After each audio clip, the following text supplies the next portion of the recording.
Hello, and welcome back to the Reddit Voice Christmas ProRevenge Spectacular Extravaganza. It's probably going to be called something different, but that's what I'm calling it. Yay! If I haven't made this too awkward for you already, my name's Ryan, the official boy, and today I'm bringing you part 2 of today's holiday special. Before I do though, I'd really appreciate it if you could hit that subscribe button and that notification bell to stay up to date on all the latest videos.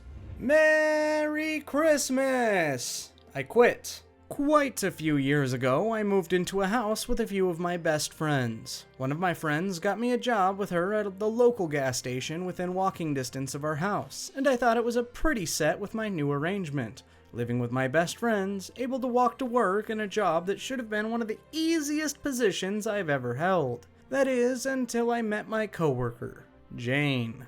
I worked nights. We didn't get too many customers during my shift, so a majority of the cleaning of the store and grounds and stocking of merchandise fell on night staff. We were expected to make sure there was always fresh coffee, sweep, and mop the floors inside. Make sure that all of the merchandise was neatly displayed, take out the trash inside and outside by the gas pumps, sweep up the parking lot, and stock the beverages, which entailed going into the walk-in fridge and stocking it from the inside of the cooler, which could take about 2 hours or more at times. There were always 2 people scheduled on night shift. Most of my coworkers and I would split the work, and one person would don their coat and gloves and go stock the cooler for a few hours, while the other person would keep coffee made and sweep up the store and stop and ring the occasional customer up and go back to whatever task they were on, or one person would ring up customers the entire night and the other would do what needed to be done around the store until it was all completed. Not Jane. Jane would usually hang out around in the back manager's office for hours or stand behind the registers doing inventory of the cigarettes, and make the other employees unfortunate enough to be scheduled with her do all of the tasks that needed to be completed in and out of the store, and have to stop to run the register to ring people up even when she was standing right there counting the cigarettes, and couldn't be bothered to even acknowledge the customers. When people called off, it was just standard to call the other employees and see if someone could come in and take their shift. Most people would give a legit reason why they couldn't come in and why they declined, i.e., no sitter, family plans, etc. But not Jane. Jane would just answer with a flat no when she was called and would then hang up. My best friend came to me a few months into working at that place and told me that our manager told her that Jane said I don't do anything during my shifts with her. Oh, hell no! I do literally all of the work as she sits on her ass in the office or counters at the register station doing nothing, and she wants to say that I'm the one not working? I decided I was done with that place and began looking for another job.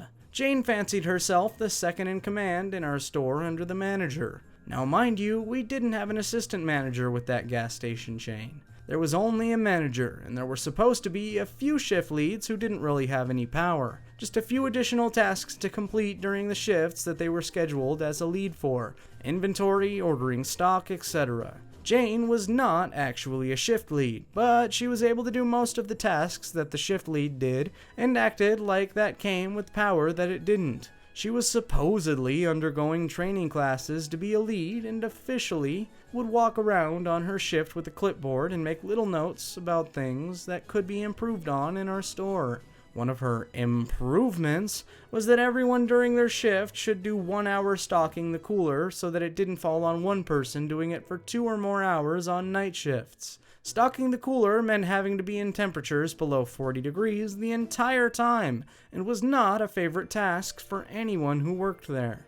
The best part of this improvement was that she would harp on my coworkers about it, while never stepping foot in the cooler herself to do anything that I saw the entire time that I worked with her. Another of her improvements was that everyone had to attend a weekly mandatory team meeting because she read somewhere in one of her training books that it's supposedly policy, even though none of us, including the manager, had heard of this before she brought it up.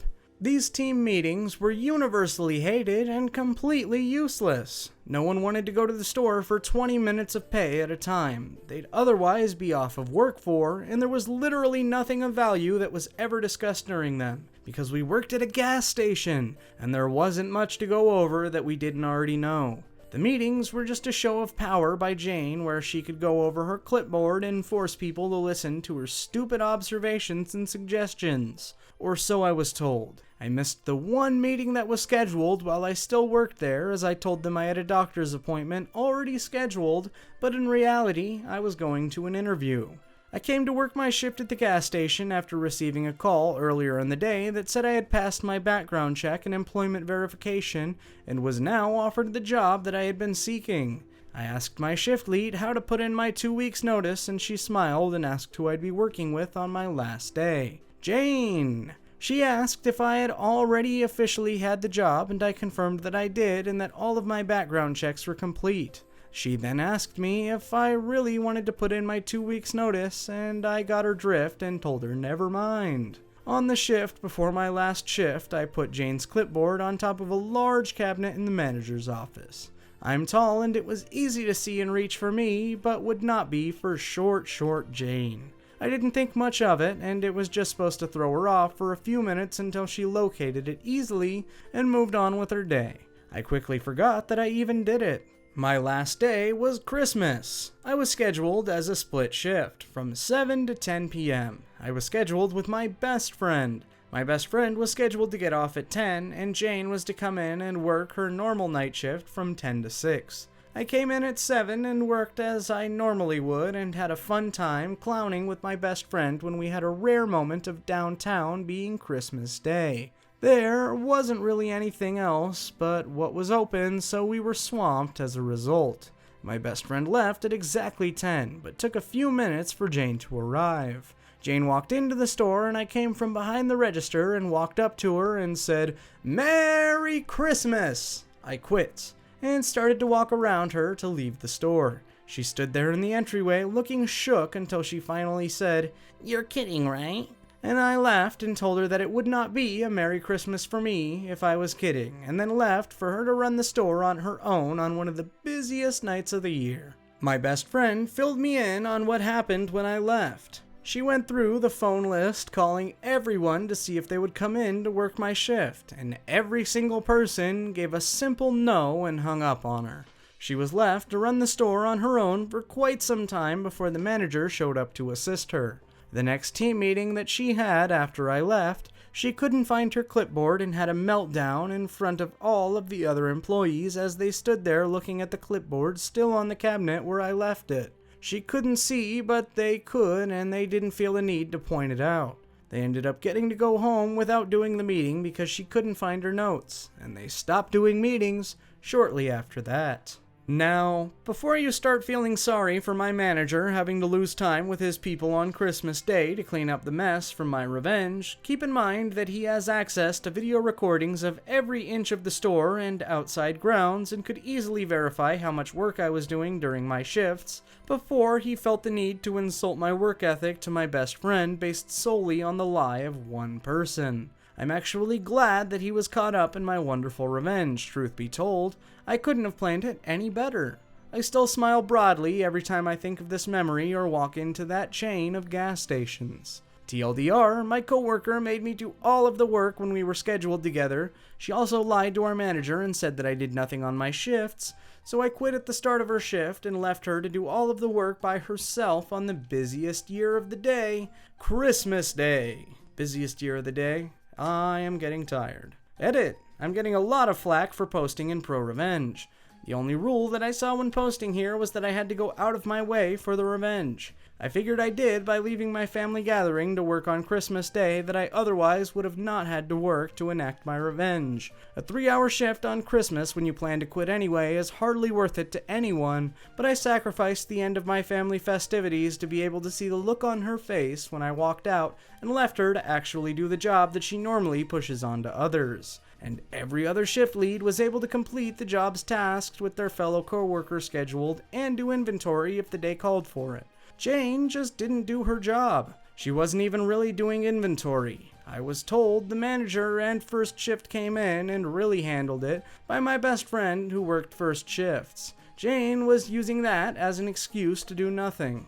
I got back at my homophobic father by pretending to have a boyfriend and bringing him over for Christmas dinner, causing him to freak out and lose himself in front of the whole family. Ever since I can remember, I have been completely and utterly under the thumb of my father. All of us have been. Us being me, my younger brother, little sister, and my mother. My father is a raging a male chauvinist, over-the-top macho type of guy, and I've always been the victim, growing up, of his dislike, because I didn't really fit in with his image of the ideal son. I was, for lack of a better word, a bit of a girly boy growing up. I wanted nothing more than to dance and frolic around in dresses. When I was 4 or 5, my mother had this big box of dress-up clothes. She brought it down from the attic, and I immediately picked out the prettiest, frilliest golden-colored dress I could find. I pranced around in it and declared myself a princess, and that I was now a girl. This went on for a few months, but strictly during the day when my father was away at work. I watched ballet videos with my mother, a soft-spoken, open-minded woman who worked part-time as a social worker in those days. I was happy and careless.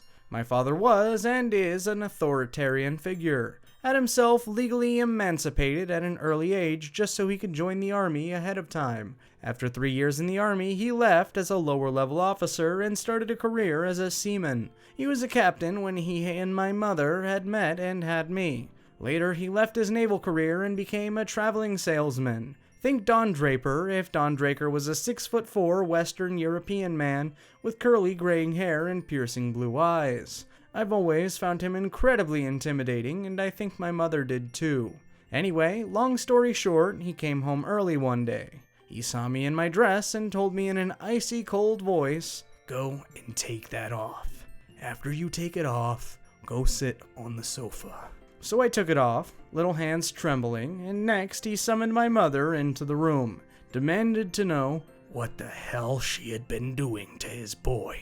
And I've never seen a person shrink so much so quickly. I myself was like a little tiny fly on the wall at this point, barely present. He took the box of clothes up to the attic, put a lock on it, and informed us that we were not to touch it until my wife gives me a daughter. It stayed there on the attic, untouched, until my sister was born 10 years later. My father took more of an interest in my upbringing after this point. He took me to see Navy ships, races, made me go on a martial art. He seemed determined to make a man out of me, and in some ways he succeeded. One thing he allowed me to do was keep my hair long, knowing I was bullied at school for it and wanted at times to cut it off for that reason. He insisted I kept the long hair, faced the bullies, and beat the crap out of them every time they called me a girl, to show them how much of a girl I was. I did just that. I toughened my up in some way, but it also damaged me in other ways.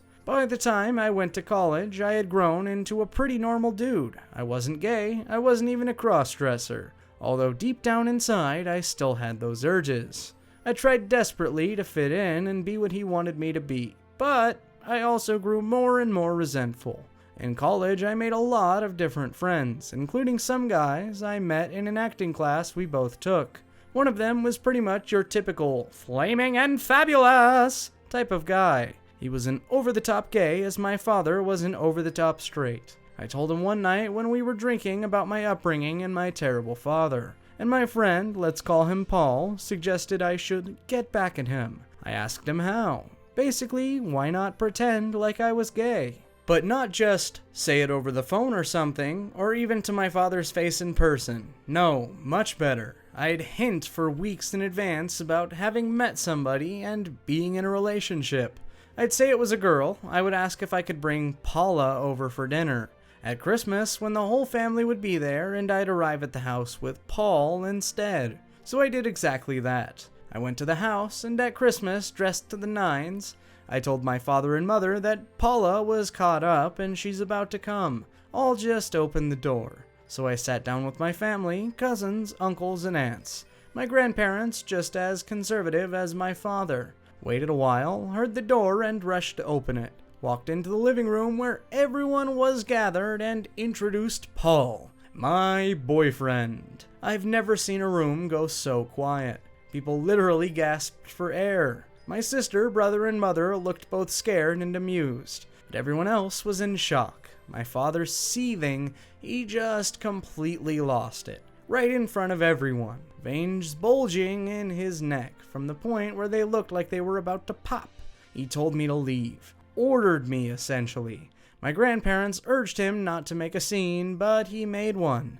I just replied calmly how he should do it. Call the police and explain the situation to them. I knew he never would. He knew some of the officers well, and it wasn't a call he'd be willing to make, and it wasn't a situation he was willing to explain. I called his bluff, and he just sank. He shrank before my eyes. My mother and grandmother had to calm him down, and he just walked out of the room defeated. I stood there, not believing my own eyes. I finally felt free, like I didn't give a shit anymore. He had just scared me for so many years and terrified me, and now I could see him for the caricature he really was. It felt amazing. Paul and I stayed the whole evening. He even played his part perfectly, and eventually managed to charm some of my aunts and even my grandmother, who told me unironically how she was glad I found such a delightful man, and that he reminded her of her favorite TV character, Mr. Humphreys from Are You Being Served? Such a doll. My father later came back to the room, sat in a corner, sulking and refusing to meet my gaze. He drank way too much whiskey. My mother kept talking to him in a hushed tone of voice, and he kept making a go away gesture with his hand. I stayed away from home for a while, and I've already explained to everyone how it had been a prank, how I had to make a point to get back at my father for how he had treated me. Pretty much everyone sympathized, and I didn't lose anyone in my family over what happened, but my father lost a lot of respect in people's eyes. I feel he was always in control of things, he always directed the scene, but now he doesn't anymore. I do my own thing, my sister does her own thing. He can't order people around anymore, and I feel like a fool for ever letting him. I can now wear whatever the hell I want to wear, and enjoy whatever hobbies I want to enjoy, and nothing changes. He threatened to disinherit me that night. He threatened me with a lot of things, but in the end, something inside him just broke. All of my relationships since have been with women, and I've since married and had children of my own. My younger brother came out as gay eventually, but by that time my now aging father had mellowed down somewhat, as he already had grandchildren and his legacy is thus secured. He didn't seem to mind much. It helps that my brother's a muscular gym rat and that they can bond over sports more than my father and I ever did. But whenever the subject of sexuality comes up, my father's still incredibly awkward. I don't think it'll ever change, but I feel my revenge has been pretty successful in the end.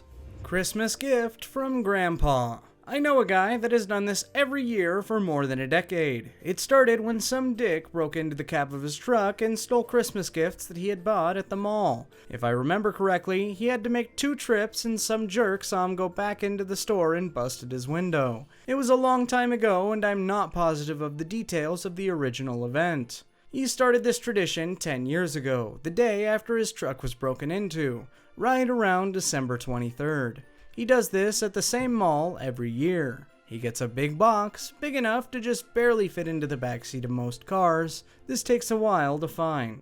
And he fills it with the most vile garbage, dirty diapers, cat poop, rotten food, used sanitary products, and packing peanuts. The past couple of years, and after advice from Reddit, he elevated his game by cutting all of the corners of the box, so when opened, falls apart like a beautiful blooming flower, and the garbage contents spill out. He waits until a day or two before Christmas, wraps the big box in festive yet very thin holiday paper with zero structural integrity that barely holds the box together, and then puts a big bow on it and a giant tag that says, "To Joshua. Merry Christmas, love Grandpa," and then loads it into the bed of his truck and drives to the mall.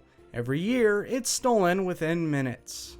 And with that, my friends, we've reached the epic conclusion finale to the ultimate 2020 Reddit Voice Holiday Spectacular Extravaganza. If you liked it, be sure to leave a like and also subscribe so you can stay up to date to all the latest videos. I don't want to sway you one way or the other, but I also heard from a certain Mr. Claus that it might put you on the nice list if you subscribe to Reddit Voice.